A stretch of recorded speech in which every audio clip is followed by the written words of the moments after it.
किसी भी रूप में जब हम और आप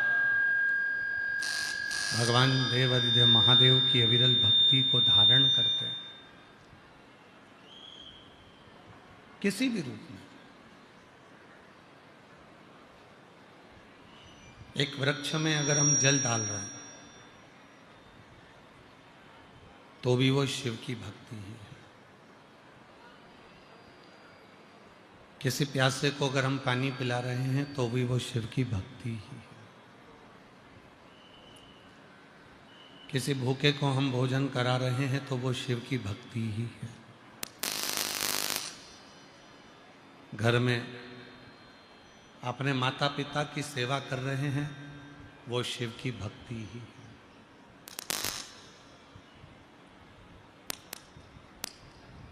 भक्ति केवल उसको नहीं कहा गया कि कहीं हम पर्वत पर जाकर बैठ गए, कहीं नदी के तट पर जाकर बैठ गए, सरोवर के तट पर जाकर बैठ गए और वहाँ बैठकर हमने जो नाम जप किया है, वहाँ बैठकर हमने जो मंत्र जाप किया है, वही भक्ति। शिव पुराण कहती है कि भक्ति की मूलता वो है कि आप किसी के जीवन में, किसी के जीवन में आप यदि किसी न किसी रूप से सेवा के भाव में जुड़े हुए हैं, सेवा कर रहे हैं, तो वो भक्ति ही है। उसको भक्ति ही कहा है। महाराज, एक बड़ा सुंदर सा चरित्र शिव महापुराण की कथा में आता है, ब्रह्मदेव का। एक ब्रह्मा जी का बड़ा सुंदर चरित्र आता है। एक बार ब्रह्मा जी ने भगवान विष्णु को निमंत्रण दिया ब्रह्मलोक में आने के लिए।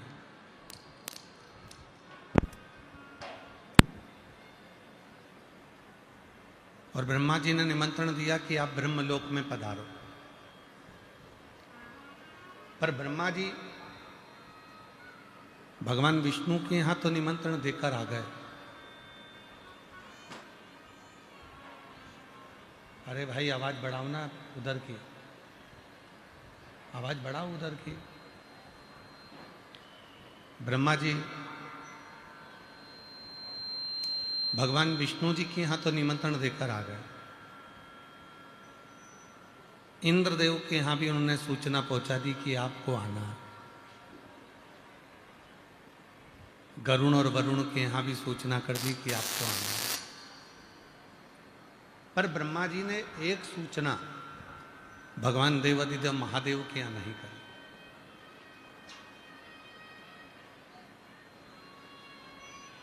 भगवान शिव के यहां कोई सूचना नहीं दी।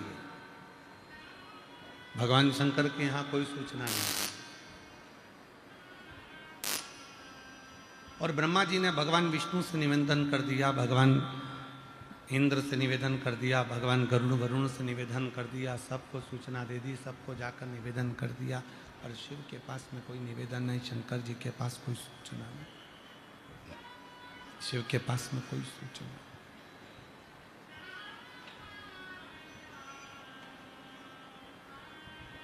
निमंत्रण दिया हुआ ब्रह्मा जी इंतजार कर रहे हैं कि अभी भगवान विष्णु आएंगे। भगवान ब्रह्मा जी इंतजार कर रहे हैं कि गरुण वरुण आएंगे, ये देवता आएंगे, वो देवता आएंगे। पर कोई देवता ब्रह्मा जी के यहाँ पर नहीं पहुंचा। कोई भी देवता ब्रह्मदेव के यहाँ पर नहीं आया। ब्रह्मा जी के यहाँ कोई देवता पहुंचा ही नहीं।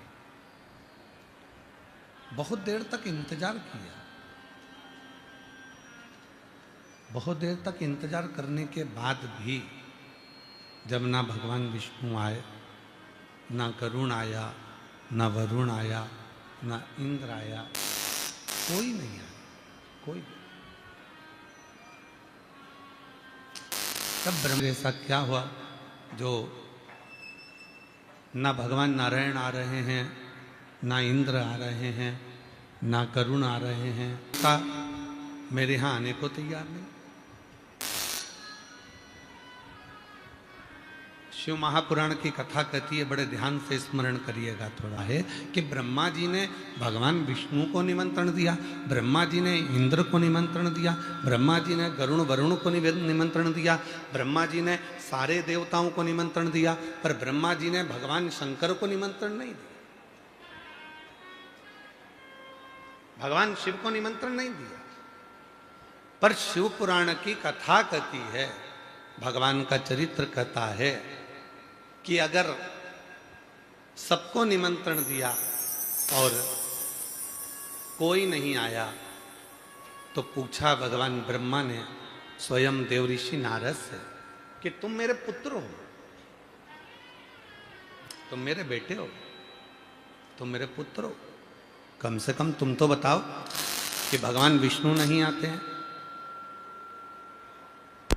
भगवान इंद्र नहीं आ रहे, गरुण वरुण नहीं आ रहे, देवता कोई नहीं आ रहा है, उसका कारण क्या है? तो भगवान देवऋषि नारद जी ने जो कहा, देवऋषि नारद जी ने कहा, क्या आपने शिव जी को निमंत्रण दिया? तो कहा, मैं इस सभा में, जिस सभा को मैंने रखा है, जिस आयोजन को मैंने रखा है, उसमें मैंने शिव को निमंत्रण नहीं दिया, भगवान शंकर को निमंत्रण नहीं दिया, उसमें मैंने देवाधिदेव महादेव को कोई निमंत्रण नहीं दिया, शिव को कोई निमंत्रण नहीं। अब देवऋषि नारद जी ने कहा ब्रह्मा जी से, आपने सबको निमंत्रण दिया, शिव को निमंत्रण नहीं दिया, सब देवता नहीं आए, अब एक काम करो, फिर एक आयोजन करो, उसमें किसी को निमंत्रण मत देना, केवल एक देवाधिदेव महादेव को निमंत्रण देना, किसी को निमंत्रण मत देना, केवल एक देवाधिदेव महादेव भगवान ओघड़ दानी को, भगवान शंकर को निमंत्रण देना, और किसी को। अब एक कार्य ये करिए कि किसी को निमंत्रण मत दो, अगर निमंत्रण देना है तो केवल एक देवाधिदेव महादेव को, भगवान शिव को, केवल ओघड़ दानी को, भगवान शंकर को दो, और देखो फिर क्या होता है। अब ब्रह्मा जी भगवान शिव जी के पास पहुंचे,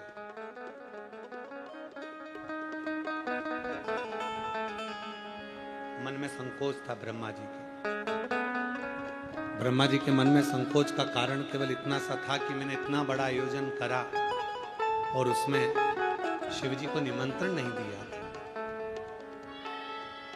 और आज जब कोई देवता यहां नहीं आए, तब मैं भगवान शिव को अब निमंत्रण देना चाहता हूं।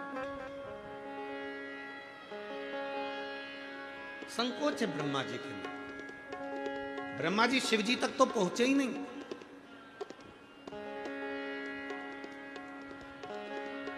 और ब्रह्मा जी शंकर भगवान तक ना पहुंचकर ब्रह्मा जी को मिल गए बीच में नंदी, और नंदी के पास में जाकर ब्रह्मा जी ने कहा, नंदीश्वर, देवाधिदेव महादेव जी से कह देना, ब्रह्मा जी आए थे, कल उनको आना है, एक दिव्य आयोजन मेरे घर में, ब्रह्मलोक में, उनको आना है, ठीक है? जरा ध्यान देना, शिव जी तक ब्रह्मा जी नहीं पहुंचे, ब्रह्मा जी का शिव जी से कोई मिलन नहीं हुआ, बस नंदी से कहा, कह देना भोले बाबा को कि मैं आया था, और कहकर गया। नंदी ने पूछा कि ब्रह्मदेव, तुम शिव जी से जाकर क्यों नहीं मिलते? तो ब्रह्मा जी ने तुरंत जवाब दिया, मैंने एक आयोजन रखा था, उस आयोजन में सबको निमंत्रण दिया था, पर शंकर भगवान को निमंत्रण नहीं दिया, जिसके कारणवश मेरे मन में थोड़ी सी लज्जा है, ग्लानि है, इसलिए अब मैं केवल शिव जी को निमंत्रण देने के लिए आया हूं, भगवान शंकर को निमंत्रण देने के लिए आया हूं। आप कहो नंदी, आप शिव जी से कह देना, नंदी आप ओघड़ दानी से कह देना, भगवान शंकर से कहते, नंदी से कहकर ब्रह्मा जी चले गए। शिव महापुराण की कौमार एक खंड कहता है, शिव जी नंदी पर बैठकर चले ब्रह्मा जी के यहां, और जैसे ही देवादिदेव महादेव नंदी पर बैठकर चले, जैसे ही शंकर भगवान ब्रह्मलोक में पहुंचे, इतनी देर में तो 33 कोटि देवता ब्रह्मा जी के ब्रह्मलोक में पहुंच चुके थे, बिना निमंत्रण के, बिना आमंत्रण के, बिना निवेदन के 33 कोटि देवता ब्रह्मा जी के यहां पर आ चुके थे, ब्रह्मदेव के यहां पर आए हुए। ब्रह्मा जी ने कहा कि मैंने तो केवल शिव जी को निमंत्रण दिया था, ना मैंने भगवान विष्णु को निमंत्रण दिया, ना मैंने इंद्र को निमंत्रण दिया, ना मैंने गरुण को, वरुण को, ना किसी देवता को निमंत्रण दिया। केवल मैंने अगर निमंत्रण दिया तो केवल देवादिदेव महादेव को दिया, और सारे देवता यहां आ गए। तब उसी समय पर देवऋषि नारद का आगमन हुआ, और देवऋषि नारद ने तुरंत ब्रह्मा जी से कहा, पिताजी एक बात है, 33 कोटि देवताओं को बुलाओ, और अगर आपने शिव को नहीं बुलाया, शिव का स्मरण नहीं करा, तो वो देवता आपकी पूजन को स्वीकार नहीं करते हैं, और यदि आपने शिव को ही केवल पूज लिया तो वो 33 कोटि देवता उस पूजन को स्वीकार कर ले।